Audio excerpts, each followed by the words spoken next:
Iran का सबसे ताकतवर आदमी, क्यों नामुमकिन है अयातुल्लाह खामेनेई को हिलाना।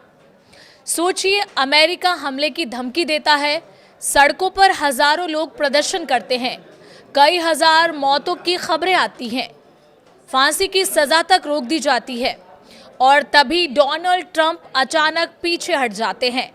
सवाल सिर्फ ये नहीं कि ट्रंप ने ईरान पर हमला क्यों टाल दिया, सवाल ये है कि जिस खामेनेई को दुनिया कमजोर मान रही थी, वो आज भी सत्ता के केंद्र में कैसे खड़े हैं।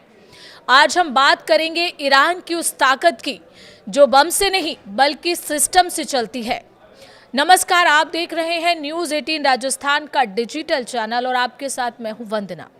डोनाल्ड ट्रंप ने फिलहाल ईरान पर हमले का ख्याल छोड़ दिया है। खबरें कहती हैं कि ट्रंप को भरोसा हो गया है कि ईरान में अब प्रदर्शनकारियों की हत्याएं रुक गई हैं। साथ ही ईरानी सरकार ने इरफान सुल्तानी की फांसी पर भी रोक लगा दी है। दुनिया को लगा शायद दबाव काम कर गया, लेकिन सच्चाई इससे उलट है। ये संकेत कमजोरी के नहीं बल्कि कंट्रोल के हैं। सवाल ये कि ईरान में सत्ता क्यों नहीं गिरती। ईरान पर कड़ी आर्थिक पाबंदियां हैं, अमेरिका से टकराव है, अर्थव्यवस्था दबाव में है, सड़कों पर हिंसक प्रदर्शन भी हुए हैं। 28 दिसंबर से देश चल रहा है, फिर भी supreme leader Ayatollah Ali Khamenei अपनी कुर्सी पर जमे हैं। क्यों? क्योंकि ईरान में सत्ता किसी चुनाव से नहीं, एक ढांचे से चलती है।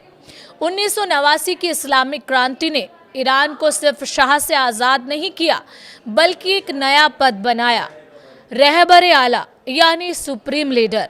ये पद राष्ट्रपति से ऊपर, संसद से ऊपर, सेना से ऊपर और कोर्ट से ऊपर है। ये सिर्फ राजनीतिक नहीं, धार्मिक और वैचारिक सत्ता है और यहीं से खामेनेई की असली ताकत शुरू होती है। अब बात करते हैं मजलिसे खुबरेगान की, जो दिखने में लोकतंत्र है। कागजों में मजलिसे खुबरेगान 88 धर्म गुरुओं की चुनी हुई परिषद है, जिसका काम है सुप्रीम लीडर की निगरानी और जरूरत पड़े तो उन्हें हटाना।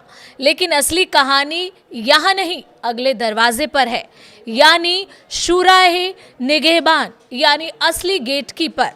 कोई भी व्यक्ति चुनाव लड़े, संसद में जाए, मजलिसे खुबरेगान बने, उससे पहले एक संस्था की मंजूरी चाहिए और वो है शूराए निगहबान। और इसके ज्यादातर सदस्य सीधे या परोक्ष रूप से खामेनेई द्वारा चुने होते हैं, यानी जो लोग सुप्रीम लीडर को चुनते हैं, उन्हें चुनने वाले भी सुप्रीम लीडर के कंट्रोल में हैं। इसे कहते हैं क्लोज पावर लूप। और अब बात करते हैं बुनियाद की, जिसे ईरान की पैरेलल इकोनॉमी कहा जाता है, यानी पैसों की बात। ईरान में बुनियाद दिखने में भले ही चैरिटी या वेलफेयर ट्रस्ट हो, लेकिन असल में अरबों डॉलर की संपत्ति, फैक्ट्रियां, बैंक और रियल एस्टेट है।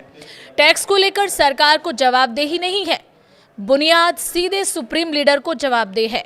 यानी यही वजह है कि ईरान की अर्थव्यवस्था का बड़ा हिस्सा खामेनेई के कंट्रोल में है। अब बात पासदारान यानी असली दीवार की। अब सबसे मजबूत हथियार यानी रिवोल्यूशनरी गार्ड्स, जिसे पासदाराने इंकलाब कहा जाता है, सेना नहीं लेकिन एक पावर हाउस जिसका राजनीति में दखल है, अर्थव्यवस्था में पकड़ है, सुरक्षा तंत्र पर कंट्रोल है।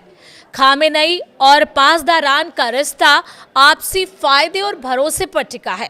यही गठजोड़ हर सत्ता परिवर्तन को यही दफन कर देता है। सवाल ये कि फिर तो खामेनेई कमजोर नहीं हुए, क्योंकि उन्होंने अपने कार्यकाल में एक ऐसा सिस्टम बनाया है, हर संस्था में अपने लोग बैठाए हैं, धर्म, सत्ता, सेना और पैसा सब कुछ जोड़ा है, विरोध को कुचलने के साथ कंट्रोल के संकेत भी दिए हैं। यही वजह है कि ट्रंप रुके, दुनिया रुकी, लेकिन खामेनेई नहीं हिले। ईरान में सत्ता किसी एक आदमी की नहीं, पर एक पूरे ढांचे की है और जब तक वो ढांचा खड़ा है, खामेनेई सिर्फ एक नेता नहीं, ईरान की धुरी बने रहेंगे। दुनिया उन्हें कमजोर समझती रही, लेकिन हकीकत ये है ईरान आज भी खामेनेई के इर्द गिर्द घूमता है। ताज़ा हालातों को देखते हुए ईरान में जो कुछ हुआ उसे लेकर आपकी क्या राय है, आप हमें कमेंट करके बता सकते हैं।